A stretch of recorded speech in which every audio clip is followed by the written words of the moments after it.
appreciate everyone's patience. Just wanted to walk through why we're here a little bit later than normal. Played Monday night. The game ended Tuesday. I think we left locker room Tuesday morning. And just looking around the locker room, at our players, as our staff, felt like there was a kind of sadness about the way the season ended. There was kind of a shell-shock feeling that was going on. And I think what we do a good job of is kind of communicating, figuring out the reasons for things, how we can get better. And so we gave everyone Tuesday off. And then Coach and I and our coaches met with all our players. We had exit interviews. That lasted for a couple of days. Obviously, the snowstorm on Friday. So a lot of people were out of the office. The office was closed.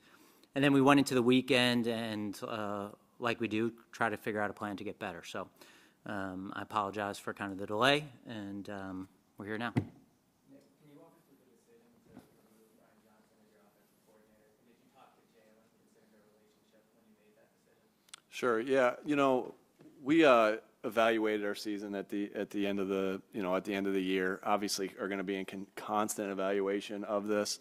We did what we thought was best at the time, and I can't say enough good things about Brian though. He's a great football coach, and he's going to have another opportunity to lead an offense, and I will miss him. Some of the things that we want to do as a team is grow in a lot of different areas, grow in some of the guys that have been in here with me have been there with me for a while. So it's about coming up with fresh ideas and doing some things different. And that's exactly where we are right now. And sometimes, Brian being, at that position, unfortunately, he's the one that is leaving at this particular time. But I can't tell you how much I appreciate him as a coach. We've had a lot of success here in the past 3 years, and Brian's contributed a lot to that. But like I said, it's now about bringing in fresh ideas, some different thoughts than what a lot of the guys. Sometimes when you're with a group of guys, like we've been together for 3 years, that group of guys. But in addition to that, it was a couple of the other guys that I've been with for multiple years as well. And so just wanted to bring in some fresh ideas, and that's where we are with that right now.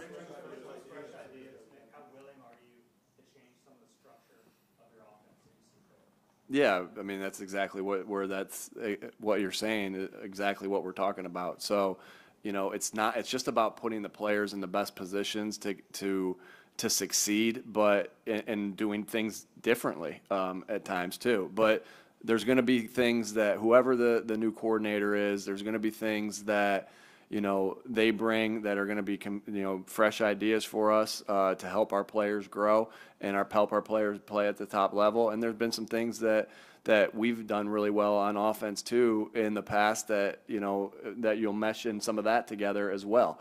I think with some of the success that we've had these last 3 years and the things that our guys do well. And so I'm excited about that. The new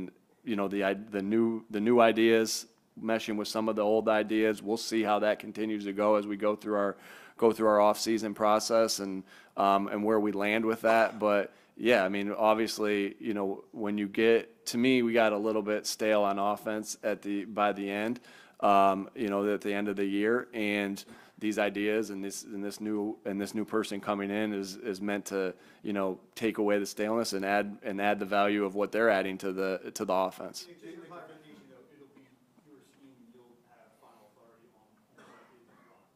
Yeah, it's our scheme.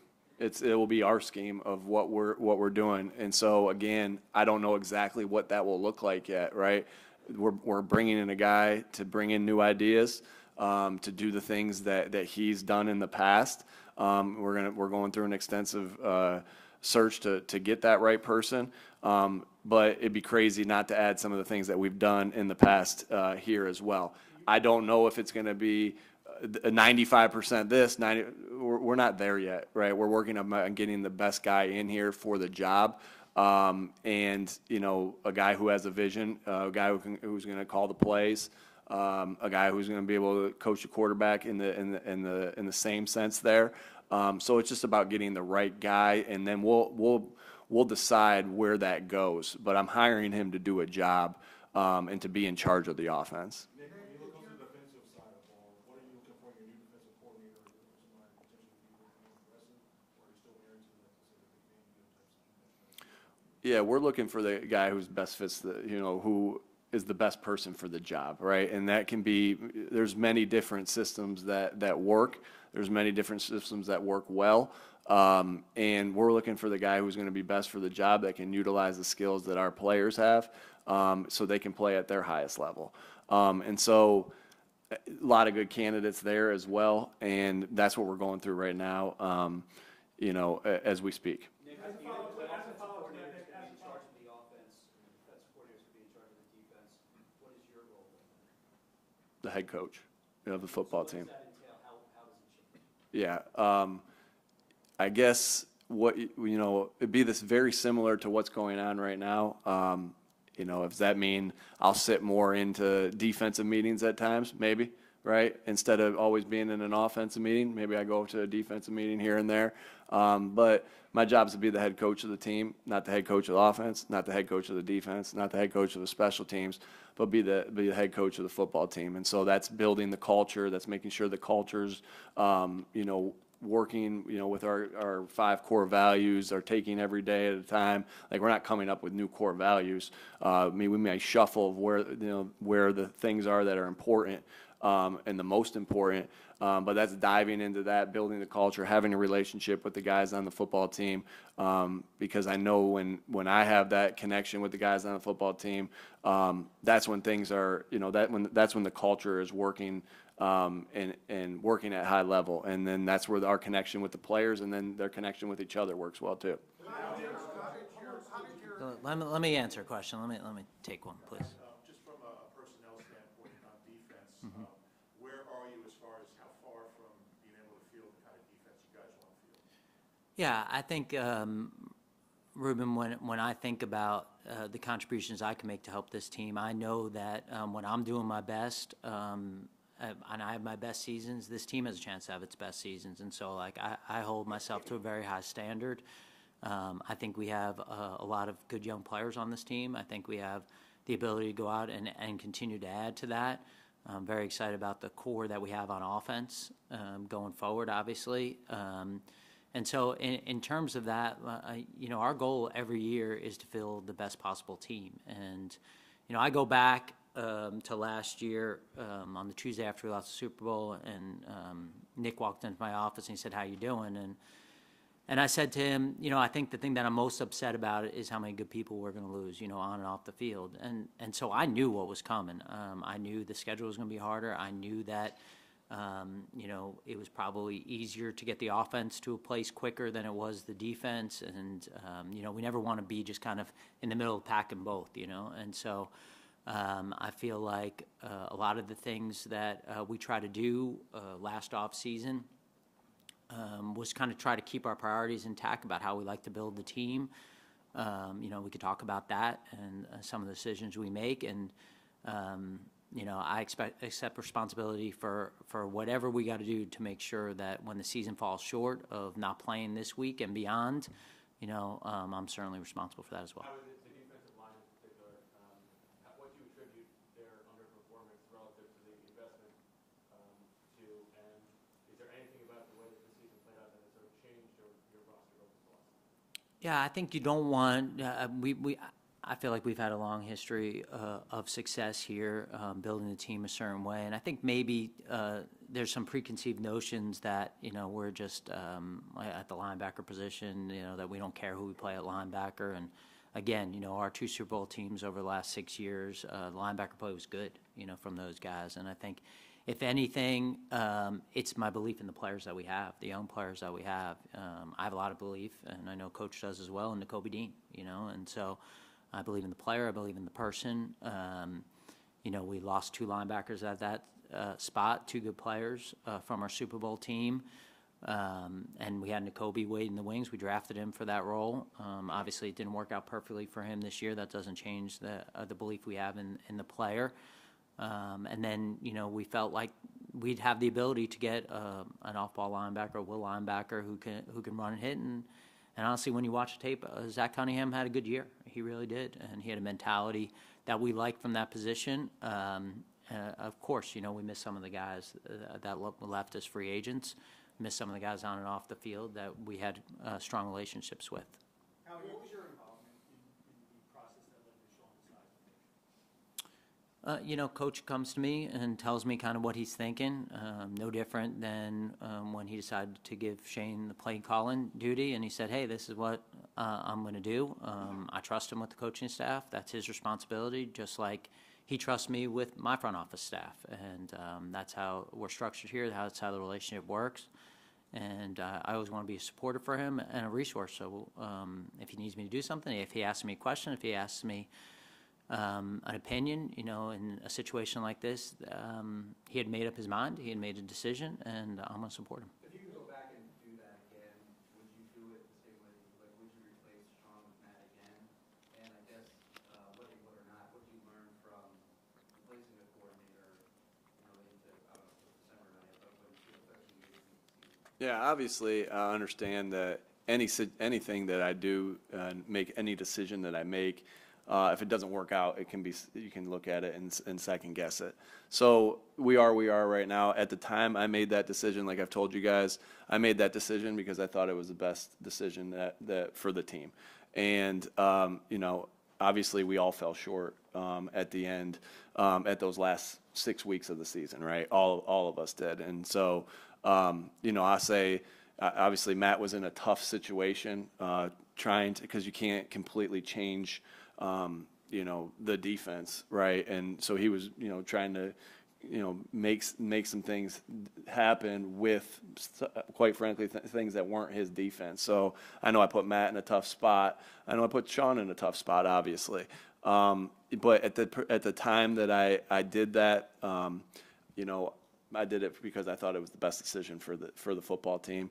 And there's a lot of decisions I have to make like that, whether I go for it on fourth down in certain situations, what our philosophy is in a 4-minute drive at the end of a game.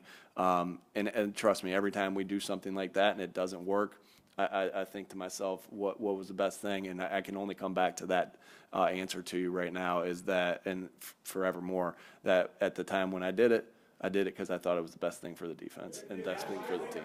Last year you talked about the vision that you had for the defense, things that you were convicted in, philosophically, I guess. Has that shifted as you start the search? No, I mean, you're always growing as a coach, right? So there's some things that, year in, year out, players that you have, different scenarios you go through, can lead to where your visions are and your philosophies are. But, those things are in constant they're evolving at all times. And so are there things that I still believe in, even going through a difficult stretch here like we did? Of course, right? And the offense, defense, special teams, how to build, how to lead the team. There's a ton of those things, but I don't think there's any growth unless you look at some things and be critical on yourself and say, okay, well, this was my philosophy here, or this was a belief here, and this didn't work out. And sometimes the answer, you look at those things, and sometimes the answer is, no, I still believe in this, and sometimes the answer is, maybe I need to make a adjustment here with that.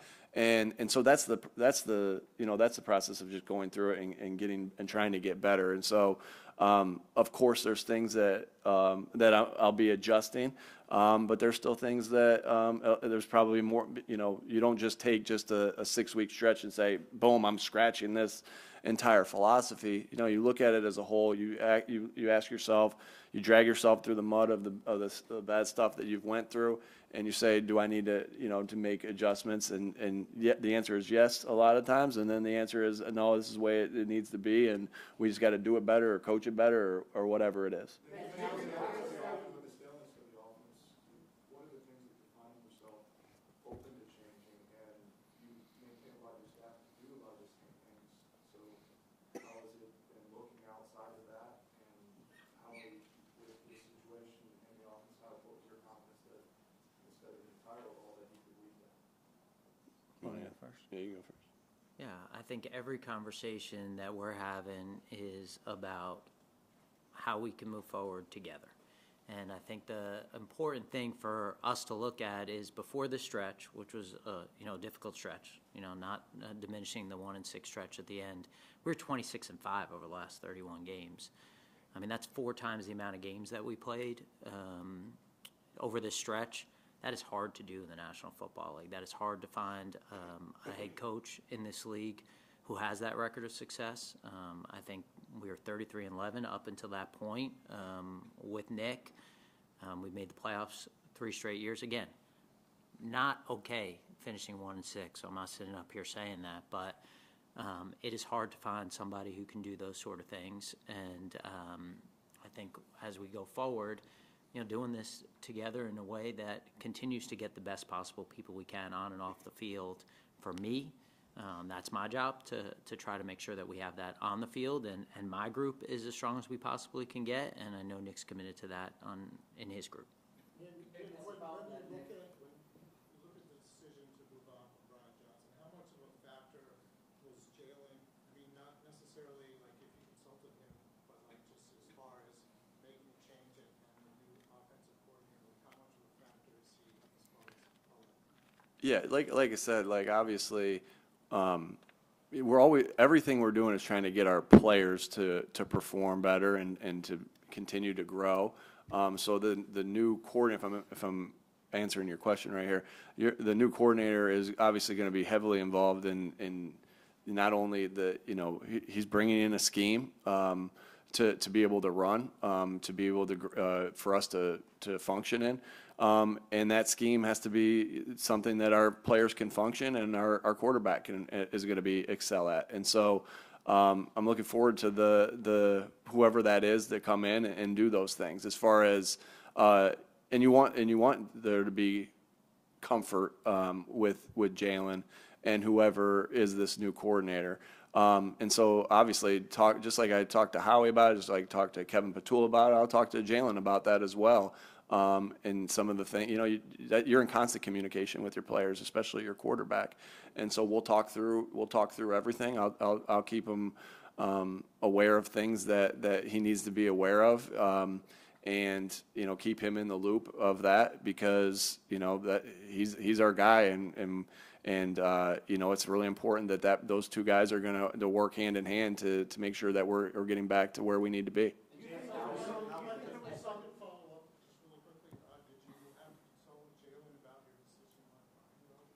Yeah, obviously we talk about everything, and we communicate on everything. Won't get into specific discussions on what we talk about, but yeah, we discuss everything. What was his reaction to Brian getting dismissed? Obviously they have a relationship. I mean, you'll have to ask Jalen when you get an opportunity to talk to him, but anytime you have to let people go, we all hurt when we let people go. Every one of us, right? This is the worst part of the job, having to let people go. It doesn't just affect the person you let go. It affects the families, and it affects there's a friendship there, like that we have worked together every day for the past 3 years, and we've spent way more time with each other than we have with our families or our loved ones, and you grow close, and you grow close bonds. And so I don't even want to get into what everyone's going to be hurting from this, right? Not just the guy that got let go, but the friendships that they're not over, but you're not going to see that person every day like you have in the past. And so that's the most difficult part of this business. I feel like if I can explain that on the human side of this thing, that's the most difficult part of this business, is saying goodbye to friends, and I can't. It's the worst part, and I really can't explain to you how shitty it feels when you have to do those things, and everybody feels it, right? The coach to coach, player to coach. And so, like I said, Brian did so many good things, and like how he was talking about the games that we've won, the success that we've had, Brian's a big part of that. And we're all sad for what's went down and what's going on right now. What you noted is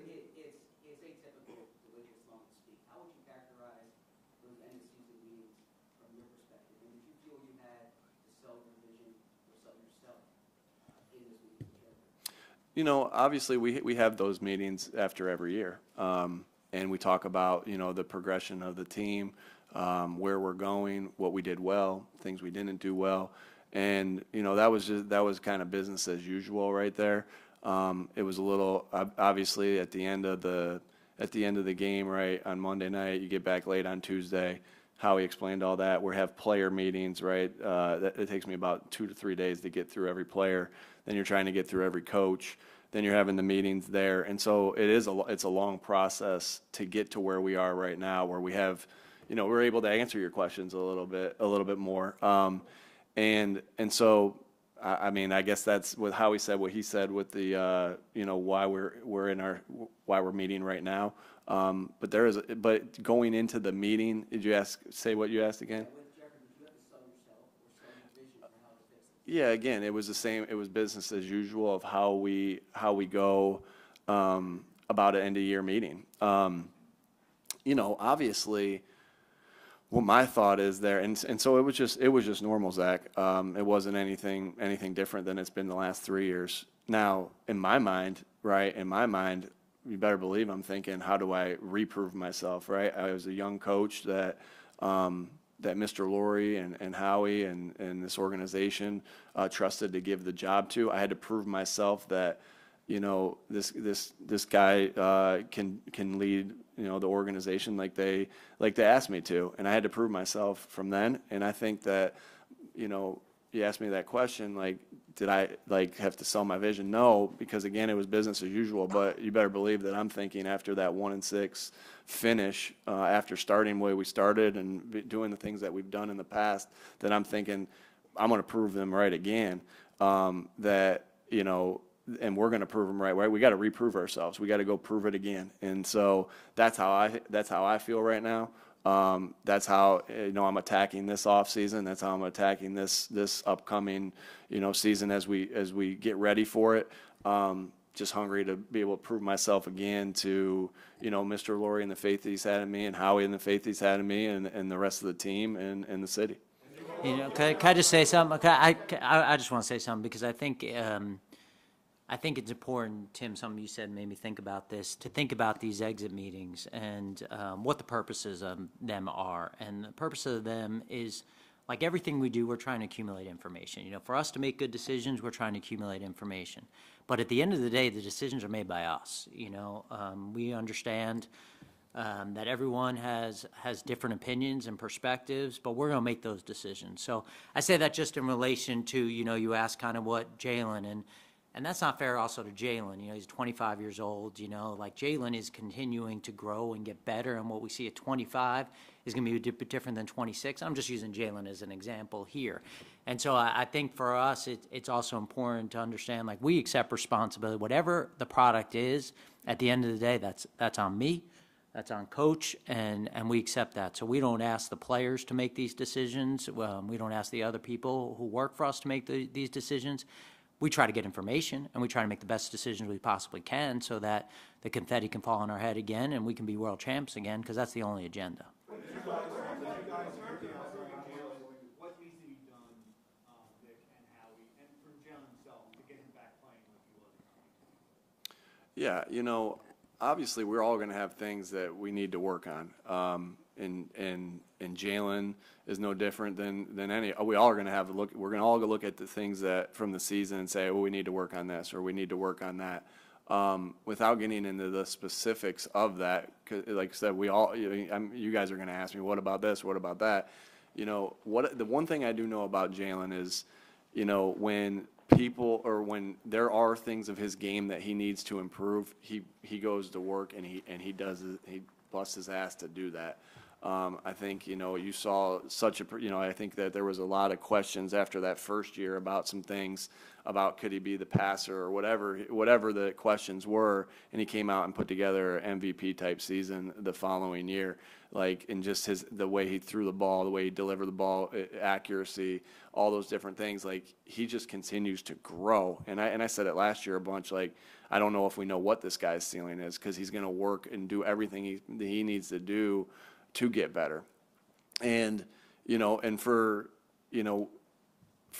11 weeks this year, right? For 11 weeks this year, he was on top of the MVP talk, right? You guys asked about that, and then he was on top of the MVP talk of where he was through 11 weeks, and we all had a bad stretch through the last portion of it. In fact, there were games like even though we were in a bad stretch as a team, I thought Jalen was playing really good football. So like, but I get it. Like me as the head coach, Jalen as the quarterback, we're going to draw the most scrutiny and the most attention and eyes, and we understand that in the seats that we sit in. But I know that the things that Jalen needs to work on, and the things that we'll sit down together and talk about. And I have no doubt in my mind that he's going to bust his ass to do that, because that's who he is. That's who he's been since the day he's got here. That's why he continues to develop in things that maybe people thought was a negative for him in the past, that he's made into a strength. So I have no doubt about the person doing that, because I've seen him do it. I've seen him do it over and over again, and I look forward to him doing it with this offseason with all the things that we talk about for all of us to improve on. When you look at this, what happened this past year, especially with a lot of noise that was talked about Nick and competition replacement from the outside, what gave you the confidence to bring him back another season to lead this team? Because I've seen it been done. I've had the opportunity to work with him, and I've seen what he has done, winning games, put us in a position where we're competing for a world championship, putting us in a position where every year we're in the playoff race and giving us an opportunity with the team to do that. Those things are hard to find. I don't know the stat off my head, but I'm sure there's not more than a handful of teams who've made the playoffs the last 3 years. And it takes all of us. We had a tough stretch. If you go back to when we walked off the field after the Buffalo game and we were 10-1, which, I've talked about that time machine. I would take a time machine to do that. That would be a beautiful thing, but we can't. I think there would be a lot different narrative being told, and we can't lose sight of the big picture. We have a lot of good people on this football team. We got a lot of good players. We got a lot of good coaches. We got a lot of good people in this building. I look around this building, I couldn't be more proud of the people. That doesn't mean we can't fight through adversity. That doesn't mean we can't overcome this and take this back to the level and beyond that we were at last year. It's not going to take a snap of the fingers. We got to work hard. We got to do whatever we can to have the right people, bring in the right people to do that. But we have a lot of those pieces in place. This cupboard isn't even close to bare. Just came out just now that said that Vic Fangio and the Dolphins parted ways, and that specifically he will be. Is this like what happened when you had to do a press conference at one time? It's like just what That's what what it was, yeah. What was it? Oh, was it? Yeah. It says specifically he will be the top target for the Eagles. Just curious if you can comment on that. We got a lot of good targets that we're working through. And there are a lot of guys that have done really well in their interview process, and look forward to continue on that process. We'll see what happens.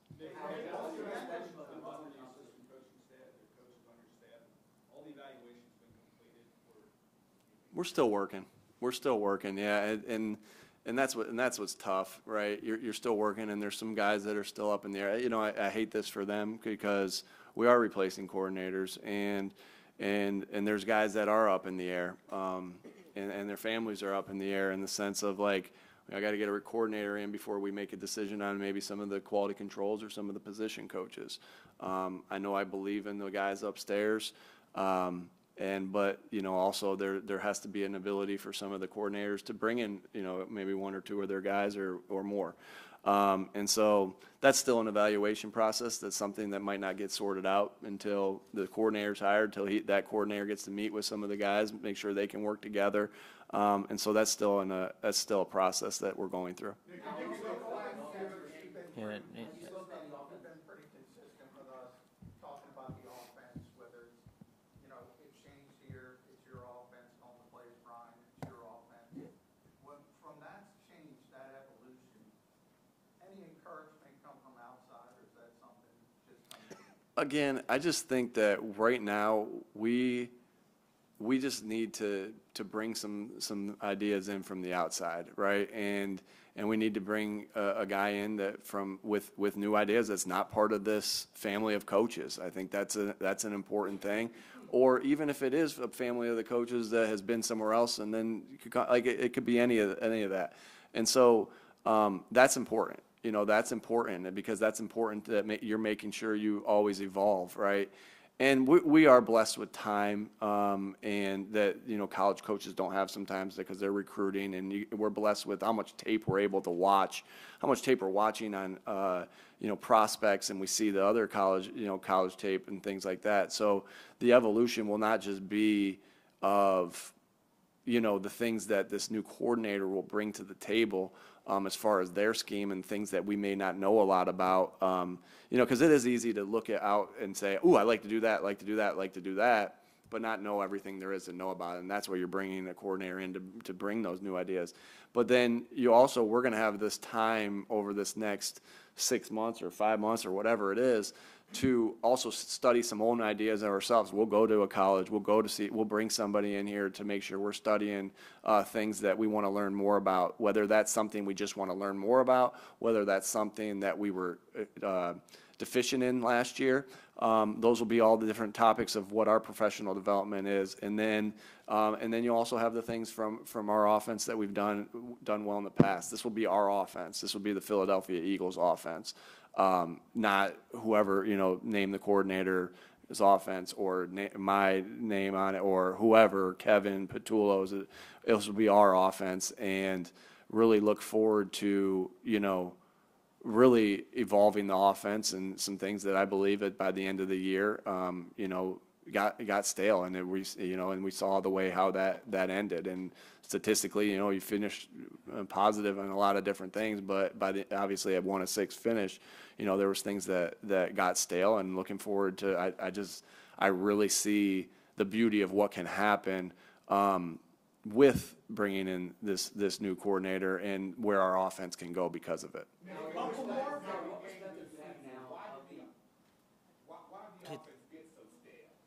I'm trying, bro. I'm sorry. I was saying, why did the offense get so stale? Was it because the quarterback, the play calling? We all have a hand in it. We all have a hand in it, and I'll take in anything that happens on that field will always start with me. I don't care if that's offense, defense, or special teams. And so I'll be on the front of that, of, you know, where the staleness came from. You know, but we did. You know, there was things that we look at, and, you know, that we can do better, right? And whether that's the pass game, whether it's the run game, whether that's the protections, there's parts of that in all areas that we look at and be like, you know, that wore its course. And that doesn't mean that's your entire offense. That's just portions of it, right? Because you're still going to have staples that are staples for you that can be run against any defense at any time, at any moment. That were just some stale moments of all of those phases of the game that I just mentioned. Howie, what perspective do you have now of the roster composition? And you've made a few references to wanting to keep playing this week, like the team still playing this week. How do you think it compares to the team still playing this week? Yeah, I think we've always kind of had our own spin on roster building, and I think that at the same time, I've talked a lot about, you know, if you keep following things as opposed to being at the head of the curve, then you're kind of getting the leftovers. Like, you have to be ahead of it, and I think that when we've had our best teams, we've been ahead of it. And so we continue to study that and try to figure out ways to do that. We study what's successful, what we think will be successful going forward. And I think in roster building, you're not going to be perfect. You're going to make mistakes. I think that, you know, you could look at the 4 teams playing right now, and I promise you we can go over a couple of things they'd like to have back. You know, that's part of it. The most important thing we got to do is we got to have a vision for how we want it to look. We have to have a process that we want to have. And sometimes you can have a vision, you can have a process, and the result's not what you want, you know. And so you got to make sure that you're not overreacting to a result that, you know, maybe just kind of was an aberration in the moment. And then you got to look at, maybe, is the process right? So I think just like coaches going through that, I think that's one of the things we're real about around here. You know, how can we get better? What can we do better to improve ourselves? You know, to me, we're at a point here where the only thing that matters is winning. That's the only thing that matters. The only thing that matters is for us to put out a product on the field that gives us the best chance to win a championship every year. And I know we can do that because we've done it. and we'll continue to work as hard as we possibly can to continue to grow and learn from any adversity we have and do whatever we can to overcome that.